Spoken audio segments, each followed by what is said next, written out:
অনেক কিছু কাজেরই ট্রিটমেন্ট আমি দিতে পারি ভালো। মনে করেন যে অনেকের যে বউ চলে জায়গা একটা ছেলের সঙ্গে, অনেকের প্রেম ভালোবাসায় ব্যর্থতা আছে, তাদের আমি 72 ঘন্টার ভিতরে ইনশাআল্লাহ রহমতে 72 ঘন্টার ভিতরে সমাধান করে দিই। অনেকের জিনে ধরে ফেলাইছে, অনেকের জায়গা মিলে মামলা, অনেকের শত্রু বাড়িতে, অনেকের ভাই বোনে ভাইতাই মিল নাই, ঠিক আছে, সেগুলো আমি কাজ করে দিই। আমি কাজে বিশ্বাসী। সুপ্রিয় দর্শক, আসসালামু আলাইকুম। দেশ ও প্রবাসে যে যেখানে আছেন আপনাদের প্রত্যেককে শুভেচ্ছা জানিয়ে শুরু করছি আজকের প্রতিবেদন। আজ আমরা কথা বলবো কবিরাজ ময়নুল ইসলাম সাহেবের সাথে।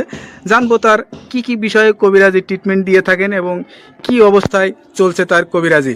চলুন কথা বলি তার সাথে। আসসালামু আলাইকুম ভাই। ওয়ালাইকুম আসসালাম। কেমন আছেন আপনি? হ্যাঁ, ভালো আছি ইনশাআল্লাহ, আপনাদের দোয়ায়। তা কি অবস্থা, কেমন চলতেছে আপনার? ভাই আমি তো মনে করেন অনেক রোগের কাজ করি, বুঝতে পারছেন, বিভিন্ন রোগের মনে করেন কবিরাজি কাজ করি, বাপ দামাল থেকে করি। আমার শিক্ষা জীবন হলো কামরুকামি কাসামে পানামে, মেঘালয় অরুণাচল মিজোরাম থেকে আমি শিক্ষা করে আইছি আন্দামান দ্বীপপুঞ্জে ভারতবর্ষের।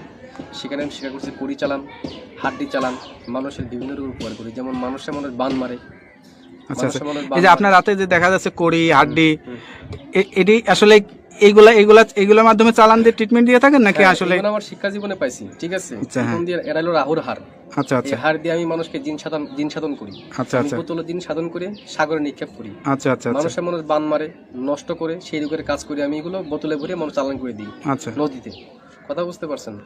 তবে অনেক করে দুশ্মনী করে ফেলা, জায়গা জমিলে মামলা, ঠিক আছে, কেস মামলা করে, অনেকে ভালোবাসায় ব্যর্থতা, ঠিক আছে, মনে করেন যে অনেকে দুশ্মনী করে জায়গা জমিন আটকিয়ে রাখে, সেগুলো আমি ছুটিয়ে দিই। আচ্ছা আচ্ছা, তা আপনি যে এই ট্রিটমেন্ট বা এই পেশাটা কতদিন হলো শিখছেন?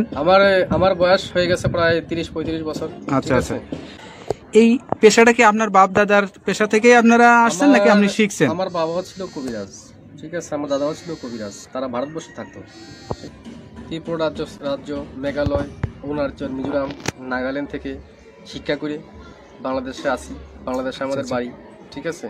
আপনার জন্মস্থান কি বাংলাদেশেই? আমার জন্মস্থান ভারতবর্ষে। আচ্ছা আচ্ছা, আমার জন্মস্থান অরুণাচল, এটাকে বলা হয় মিজোরাম। আমার বাপ দাদা এখানে শিক্ষা করার জন্য গেছিল। আচ্ছা আচ্ছা, ঠিক আছে। আমার মা তারা এখানে ছোটবেলায় বাপ দাদার সাথে ঘুরতেন আপনি? হ্যাঁ, আমাদের বাড়িও ছিল কলকাতাতে, ঠিক আছে। সেখান থেকে বাড়ি নিয়ে থাকতো, বাড়ি করে তারপরে বাংলাদেশে মনে করেন আমাদের পুরনো বাড়ি, সেখানে আমরা চলে আসছি।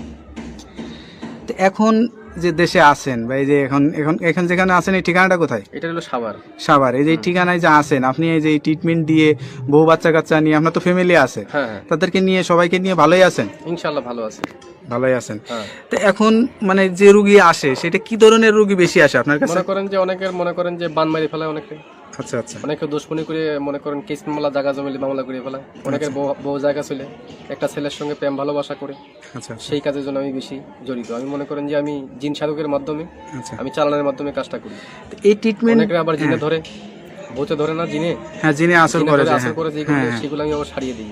আচ্ছা আচ্ছা, মনে করেন যে আবার মনে করেন অনেকে দুশ্মনী করে বান মারি ফেলা অনেকে, ঠিক আছে, সেগুলো আমি ছাড়িয়ে দিই।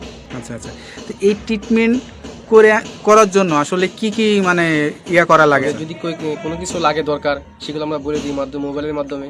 যদি কিছু আয়োজন লাগে, সেটা তারা পেমেন্ট করে আমি কাজটা করে দিই। আচ্ছা আচ্ছা, এটা ধরেন অনেকে আসতে পারে না, অনেকে দেখা যাচ্ছে যে মানে যোগাযোগ করতে পারে না, তাদেরকে কিভাবে ট্রিটমেন্ট? আমি মোবাইলে ট্রিটমেন্ট করি বেশি। আমি আন্দামান, অরুণাচলের, তারপরে মনে করেন শ্রীলঙ্কা, বিভিন্ন দেশের কাজ আমি মোবাইলের মাধ্যমে করি, যেমন দুবাই, মালয়েশিয়া, জার্মান, ঠিক আছে, ফিলিপাইনি, সৌদি আরব, কাতার। আচ্ছা, এগুলো কাজ আমি মোবাইলের মাধ্যমে করি। মানে মোবাইলের মাধ্যমে আপনি আসলে চিকিৎসা দিয়ে থাকেন? হ্যাঁ। আচ্ছা, তো এইটার জন্য কি লাগে, কি ধরনের মানে লাগে? যার কাজের সেই সব যেমন আয়োজন লাগে, সেগুলো আমি দিয়ে করি। মনে করেন একটা কাজের একটা ধারা আছে। আচ্ছা আচ্ছা, একটা কাজের একটা ধারা, সেই ধারা অনুযায়ী কাজটা করতে হয় আমার। এবার কার কোনটা লাগে, তার কি নাম, বয়স, কিরকম গায়ের রং, কিরকম উচ্চতা, এগুলো দেখি।